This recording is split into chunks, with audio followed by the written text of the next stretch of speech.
Hello student, this is Bhupendra. Online study की इस series में आज हम सदिश विश्लेषण एवं प्रक्षेप गति के एक टॉपिक है समांतर चतुर्भुज के नियम का से रिलेटेड एक थ्योरम है वेक्टर बेस्ड, तो उस पर चर्चा करेंगे। तो यह थ्योरम क्या है, यहाँ पे एक डायग्राम क्रिएट किया गया। तो पहले थ्योरम पे चर्चा कर ली जाए।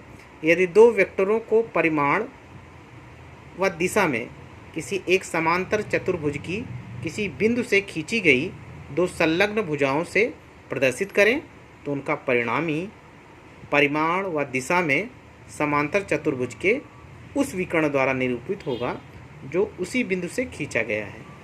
इसे वेक्टरों का जोड़ने का समांतर चतुर्भुज का नियम कहते हैं। अब यहाँ पे एक डायग्राम दिया गया है।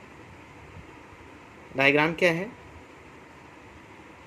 माना दो वेक्टरों ए व बी परस्पर थीटा कोण पर चुके हैं।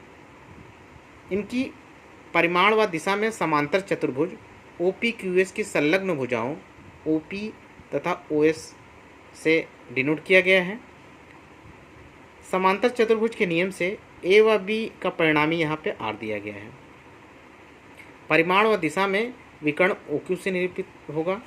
परिणामी R का परिमाण ज्ञात करने के लिए हम भुजा OP को बढ़ाकर बिंदु Q से लंब QE खींचते हैं। इस प्रकार एंगल QPE बराबर थीटा, तब समकोण त्रिभुज OEP में।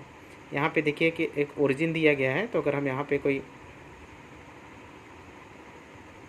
OP, तो मैं एंगल OQOP आपका अल्फ़ा है और SOP आपका हमारा ये पूरा हमारा थीटा दिया है, जिसे हम में भी लिख सकते हैं QPE, ये भी हमारा थीटा है। तो OQ square is equal to OE square plus QE square. अब हम जानते हैं, since we know that OE is equal to OP plus PE, तो जहाँ OE है वहाँ OP प्लस PE रख देंगे। तो हो जाएगा OQ square is equal to OP plus PE का whole square plus QE square. अब इसे खोल देंगे A प्लस B का होल स्क्वायर वाले फार्मूले से। तो OQ square is equal to OP square plus PE square plus 2OP into PE plus QE square. अब हम जानते हैं PE square plus QE square is equal to PQ square. तो उसके अकॉर्डिंग हो जाएगा OQ square is equal to OP square plus PQ square plus 2OP into PE। अब समकोण त्रिभुज PEQ में तो cos theta is equal to हो जाएगा PE upon PQ, cross multiply कर देंगे तो हो जाएगा PE is equal to PQ cos theta. अब इसी की वैल्यू वहाँ पुटअप कर देंगे इसके पहले वाले में। तो ये हो जाएगा OQ square is equal to OP square plus PQ square plus 2OP into PQ cos theta. अब हम जानते हैं कि OP is equal to A है, PQ और OS बराबर हैं और ये B की वैल्यू के बराबर है, तथा OQ क्या है, R परिणामी के बराबर है। तो R square is equal to A square plus B square plus 2AB cos theta.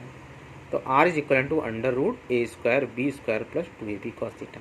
परिणामी R की जो दिशा है, अगर उसे हमें ज्ञात करना है तो उसके लिए वेक्टर A की दिशा से अल्फा कोण बनाता है हमारा परिणामी R। तो tan alpha is equal to QE upon OE बराबर QE upon OP plus PE, क्योंकि OE की वैल्यू क्या है, OP प्लस PE। अब यहाँ भी अगर हम इनके बीच में करेंगे तो त्रिभुज PEQ से ले लेंगे तो sine theta is equal to QE PQ, cross multiply कर देंगे तो QE इज इक्वल टू क्या हो जाएगा, PQ साइन थीटा। और PQ की वैल्यू B है तो QE is equal to B sine theta, वहाँ पे इसकी वैल्यू रख देंगे तो हो जाएगा tan alpha is equal to B sine theta upon A plus B cos theta.